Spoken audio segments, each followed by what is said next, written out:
write at length about the banking collapse in my book. And I think there's several instances, there's several aspects of willful blindness in that. One of them is, you have this incredibly attenuated food chain, so that, between the person buying the house and the bank selling, the slices of mortgages, there are so many layers of complexity that everyone pretty completely loses the plot. And everyone's only concerned for their piece of it.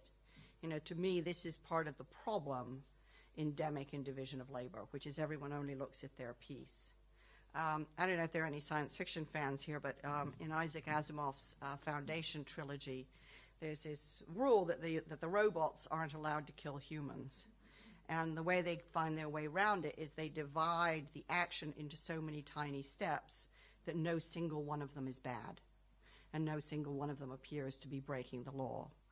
This is exactly what happened in the banking scandal, which is every piece that each individual handled was kind of okay, and nobody felt responsibility for what happened further down the line. So I think that's part of it. There's also this very important thing which is known as bystander behavior. And again, there are millions of experiments that bear this out. But the rule of bystander behavior is the more people who observe something going wrong, the less likely it is that any one of them will intervene.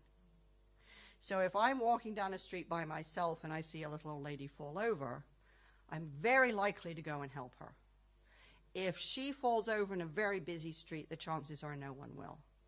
The banks were very busy streets. Very busy streets. Plus, I think, you also had, and this bugs me to this day, you also had a large number of very young, ambitious people who were themselves personally loaded with debt. Now, when you have a young, ambitious workforce, and they all are themselves carrying gigantic mortgages, you have the most compliant workforce on earth. And you still do. And I have a young friend working in News Corporation to this day, and she's afraid to leave because the economic climate is so bad, and where will she get another job?